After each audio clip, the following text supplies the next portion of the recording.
सारी सूरत हाल में मुनहरिफ अराकीन का क्या फैसला होगा? अटॉर्नी जनरल साहब की गुफ्तगू आपने ब्रेक से पहले सुनी। हमारे साथ अहमद खान देहड़ साहब मौजूद हैं, आप रुकने कौमी असम्बली तहरीक इंसाफ हैं। रमेश कुमार साहब मौजूद हैं, रुकने असम्बली तहरीक इंसाफ। नूर आलम खान साहब मौजूद हैं, रुकने कौमी असम्बली तहरीक इंसाफ। आप तीनों का बहुत शुक्रिया। पहले आपसे देहड़ साहब, ज़ाहिर हुकूमत ने अदालत से रुजू कर लिया है कि लाइफ टाइम डिस्क्वालिफिकेशन हो जाए अगर कोई फ्लोर क्रॉसिंग करे वज़ीर आज़म के खिलाफ नो कॉन्फिडेंस में, मगर साथ ही वज़ीर आज़म कह रहे हैं कि जो भी हुआ हो गया, मैं बाप की तरह हूँ, माफ़ करने को तैयार हूँ, वापस आ जाओ। आप सोच रहे हैं इस हवाले से?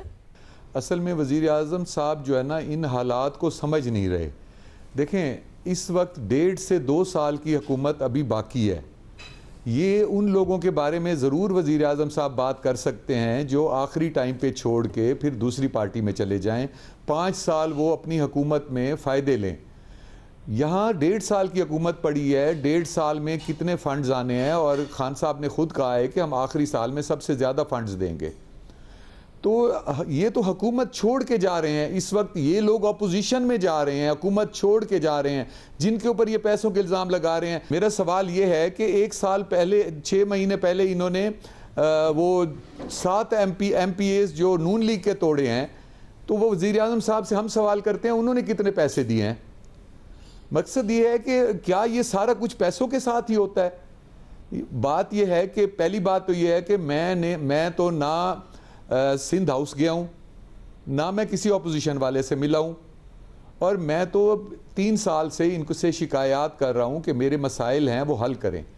मैं तो इसलिए कि MNAs की ये सुनते नहीं हैं, और जब कोई वोट देना होता है या कोई हुकूमत को कुछ चाहिए होता है तो हमारे काम हो जाते हैं। उस हवाले से मैं इनसे मुतालबा कर रहा था मेरे काम करें। 3 महीने पहले से मैं असम्बली में नहीं जा रहा। इसका अदम एतमाद से तो कोई ताल्लुक ही नहीं है। इन्होंने मुझे भी उसी लाइन में करके इन्होंने हुक्म दिया अपने जो इनके वो एक गुंडा गर्द एक ब्रिगेड है उनको कि इनके घरों पे हमला कर दे। उन्होंने हमारे घरों पे हमला कर दिया। हमारे ऊपर इल्ज़ाम लग गया कि पैसे दिलवा दिए हैं। मैंने तो अभी 1 महीना पहले अपनी 4 कनाल ज़मीन 1122 सेंटर को मैंने वक्फ की है, जिसकी कीमत है 40 करोड़। हम तो अल्लाह की मेहरबानी से देने वाले हैं, लेने वाले तो कभी नहीं है। हम वैल्यूज़ वाले लोग हैं, हम जिम्मेदार लोग। फिर इस सूरत हाल में तो आप आइडियल पोजीशन में हैं, इतने सारे नाराज अराकीन हैं, अगर आपकी बातें मान ली जाती हैं तो आप फिर वापस चले जाएंगे? वज़ीर आज़म कह रहे हैं वापस आ जाएं, वरना लाइफ टाइम डिस्क्वालिफिकेशन हो सकती है आपकी। देखें, बात डिस्क्वालिफिकेशन की नहीं है, बात सियासत की नहीं है, बात हुकूमत की नहीं है, बात इज़्ज़त की है। जब आप किसी को बगैर किसी जुर्म के उसको आप कहेंगे कि इसने पैसे ले लिए हैं, अब ये झूठा इल्ज़ाम लगाना, अल्लाह के नज़दीक भी आप मुजरिम हो रहे हैं। कोई आपके पास सबूत है तो आप वो पेश करें। मैं हैरान हो गई तो कि मेरे प्राइम मिनिस्टर को क्या हो गया है कि इस तरह की बातें कर रहे हैं। उधर से कह रहे हैं हमें कि जी आपके बच्चे जो हैं ये जो है ना, बच्चों की शादियां नहीं करवा सकोगे आप, उनके निकाह नहीं हो सकेंगे, अब सुन्नत रसूल के तहत निकाह नहीं हो सकेंगे। अब इस बहकावे में आके जो शरारती अनासिर जो जाके कोई हमला करते हैं, किसी पे ज्यादती करते हैं या किसी को करते हैं, तो उसका जिम्मेदार कौन होगा? मतलब प्रोवोक कर रहे हैं। अगर ये कर रहे हैं तो मैं समझता हूँ प्राइम मिनिस्टर साहब को एक इस तरह का सबूत नहीं देना चाहिए। उधर से कह रहे हैं हमारी औलाद हैं, उधर से वो हमारी जो MNA खातून हैं उनके घरों में बंदे घुस गए हैं, उनकी बेटियां वहाँ पे थीं। क्या बाप ऐसे होते हैं कि जहाँ बेटी, अगर उन MNA उनकी बेटी है या उसकी बेटियाँ उनकी बेटी हैं, तो उनके घर बंदे घुसा दिए हैं? बाप ऐसे होते हैं? मैं इंतहाई सरापा एहतजाज हूँ प्राइम मिनिस्टर के। हम तो प्राइम मिनिस्टर के साथ खड़े हैं। हमने तो कभी नहीं कहा हम प्राइम मिनिस्टर इनको छोड़ रहे हैं PTI को। ये आम बात है, आपका मौक़िफ़ है। नूर आलम खान साहब, आप क्या कहिएगा? एक तरफ वज़ीर आज़म कह रहे हैं बाप की तरह हूँ, मैं माफ़ कर दूंगा, वापस आ जाओ। दूसरी तरफ सुप्रीम कोर्ट चली गई है हुकूमत लाइफ टाइम डिस्क्वालिफिकेशन के लिए जो फ्लोर क्रॉसिंग करे। आप क्या सोच रहे हैं?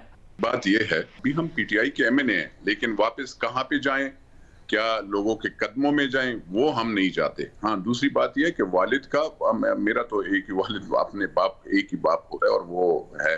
हाँ, बुजुर्गों की हैसियत से उनके लिए उसमें बहुत बड़ी हैसियत चाहिए होती है।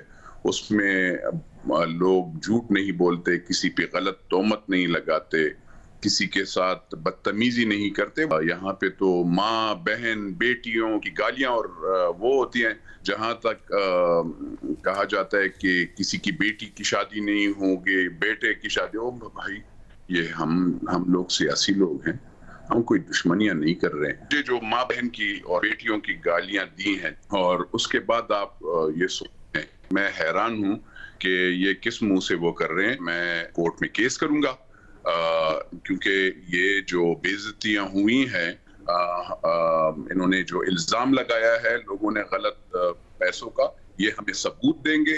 आजकल कुछ लोग का ये सोच होता है कि जैसे कि वो बंदों को शेरू की तरह ट्रीट करने पे लगे होते हैं। शेरू आप जानते हैं क्या है? शेरू इंसान को, अगर आप इंसान की इज्जत से वो मिलते और आप अगर कुत्ते की नजर से नहीं देखते तो आज ये हालात नहीं होते। लोग कुत्तों की तरह ट्रीट ना किया जाए। सर, तो आपका फिर फैसला नहीं बदलेगा एतमाद के हवाले से और पार्टी के हवाले से?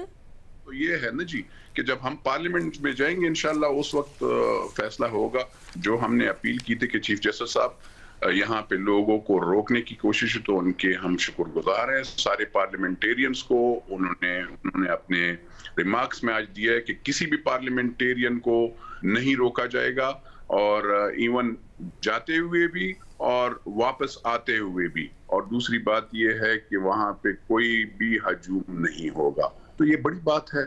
63A में जो भी अगर कोई वोट देगा तो उसको पता होगा। हाँ, ये बात है, आप से पूछ सकते हैं क्या आप इलेक्शंस अगली मर्तबा इस पार्टी से लड़ेंगे? तो मैं आपको ये बता सकता हूं कि अगर आप किसी की माँ बहन बेटियों को गालियां देंगे, आप उसको वो करेंगे, वो आपकी पार्टी के क्या, वो आपकी पार्टी के खिलाफ फिर ही लड़ेगा, चाहे वो आजाद हो, 100 मर्तबा हार जाए, लेकिन वो लड़ेगा फिर आपके खिलाफ।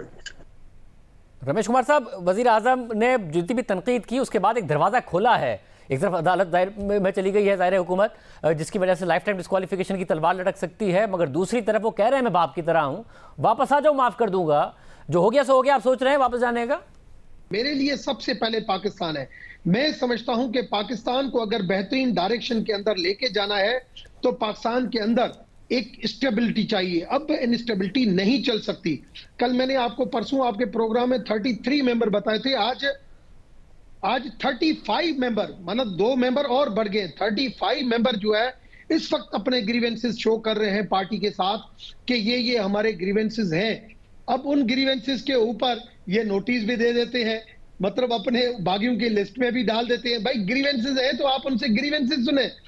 मैंने पहले दिन जब मेरी ज्वाइनिंग है, आप प्राइम मिनिस्टर साहब से पूछो, प्राइम मिनिस्टर साहब भी 5 वक्त नमाजी बनाए, उनसे पूछे कि मेरी पहली क्या था कमिटमेंट कि हम एज ए कम्युनिटी लीडर आप कम से कम एवेक्यू ट्रस्ट का चेयरमैन, ETPB का चेयरमैन जो है वो हिंदू लगाएंगे।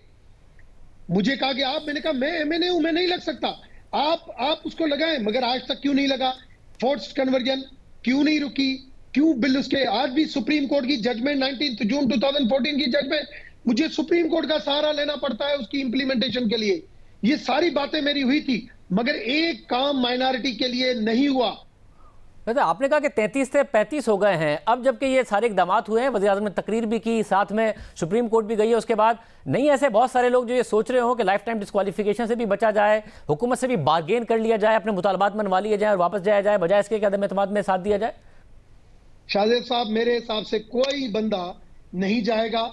जो भी खानदानी लोग, देखो 2, 3, 4 लोग हैं जो रिजर्व सीट वाले हैं, बाकी सारे सीनियर पॉलिटिशियन है, मेरे समेत सारे सीनियर पॉलिटिशियन हैं। उनके लिए कोई माने, वो अगर ऐसी कोई सिचुएशन हुई तो वो रिजाइन कर देंगे,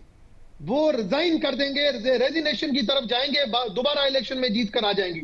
मगर आप समझिए कि ये इस तरीके से, और जिसका कोई चांस नहीं है, वोट हर एक बंदे का कास्ट होगा, वो हक है, कॉन्स्टिट्यूशन क्लियर है। वोट कास्ट होने के बाद शोकाज इशू होगा, 2 दिन का स्पीकर का नोटिस होगा, महीने के अंदर इलेक्शन कमीशन डिसीजन करेगा, 90 डेज का सुप्रीम कोर्ट का टाइम होगा। ये कॉन्स्टिट्यूशन हमारा क्लियर है। ज्यादा से ज्यादा अगर सुप्रीम कोर्ट की जजमेंट आई कि 63 जो है वो अगर इस तरीके से पार्लियामेंट्री जो कॉन्स्टिट्यूशन में ये लिखा हुआ है, मगर अगर आप समझते हैं कि ये है तो उसके हवाले से कानून साजी हो, क्योंकि कॉन्स्टिट्यूशन अभी इस चीज को क्लियर नहीं करता। ज्यादा सुप्रीम कोर्ट से ये आएगी, मगर सुप्रीम कोर्ट कभी ये नहीं कहेगी कि आप इस वक्त जो है वो पूरे डिस्क्वालीफाई हो जाएंगे। मैं नहीं समझता